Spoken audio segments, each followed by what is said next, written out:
The internet is overflowing with advice about becoming a better person. Wake up earlier, build a morning routine, read more books, drink more water, stay productive, chase your goals. At first, it sounds inspiring, but after a while, it can start to feel exhausting. Self-improvement becomes another item on an already crowded to-do list. And if you miss a day, skip a habit, or fall behind, it can feel like you're failing. But what if becoming a better person isn't about adding more tasks to your life? What if the real change begins with the way you think, the way you see others, and the way you see yourself? The first thing to understand is this: you do not need to become perfect. Perfection is not the goal. You don't have to become someone who is always calm, always patient, and never makes mistakes. That's not growth. That's an impossible standard. The goal is progress. Ask yourself, are you a little wiser than you were last year? A little kinder than you used to be? A little more aware of your own behavior? If the answer is yes, you're already moving in the right direction. Personal growth isn't a destination, it's a direction, and every small step matters.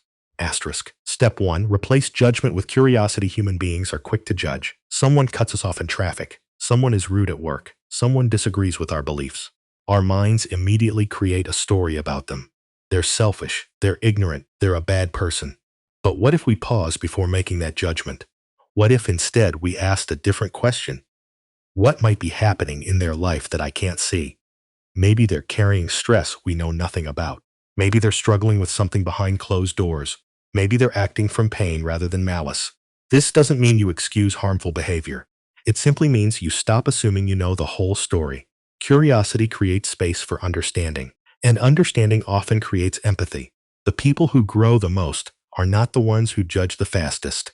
They're the ones who remain open to perspectives they haven't considered before. Step 2. Listen to understand, not to win. Most people think they're good listeners, but often, we're not really listening, we're waiting. Waiting for our turn to speak, waiting to give advice, waiting to tell our own story, waiting to prove a point. Real listening is different. It requires attention, it requires patience, and sometimes it requires silence. When someone is talking, try focusing completely on what they're saying instead of what you're going to say next. Listen for their emotions. Listen for what they're struggling to express. Listen for what they actually mean. One simple habit can transform your conversations. Before responding, briefly summarize what the other person said. It shows respect, it shows understanding, and it makes people feel heard.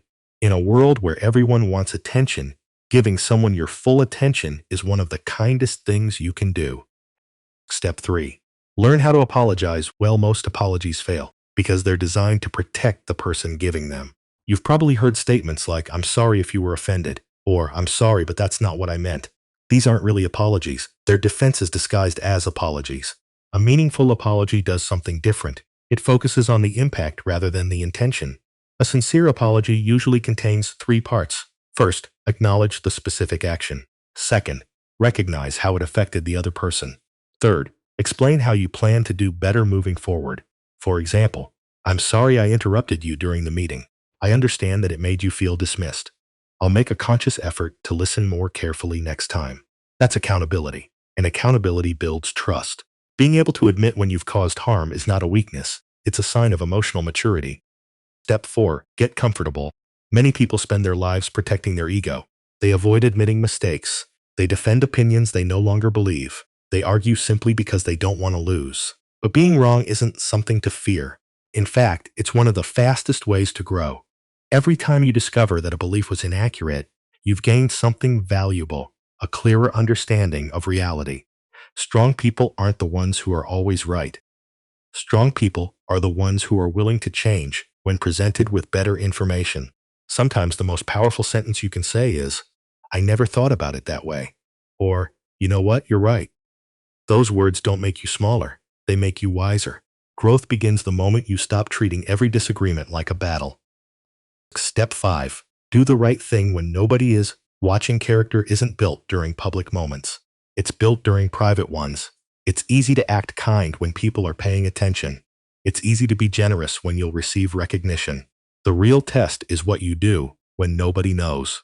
Returning the shopping cart, holding the door for a stranger, picking up litter that isn't yours, helping someone without expecting anything in return. These actions may seem insignificant, but over time they shape who you become. Every small act of integrity is a vote for the person you want to be. You don't need applause. You don't need validation. You simply need to know that you acted according to your values. And that quiet confidence is worth more than any public praise. At the end of the day, becoming a better person is not a project you'll ever finish.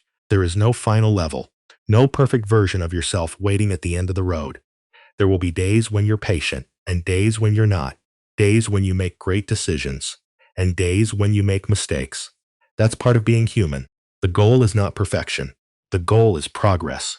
To learn a little more, to understand a little more, to care a little more, and to become just a little better than you were yesterday. Because lasting change rarely comes from dramatic transformations. It comes from small choices repeated over time.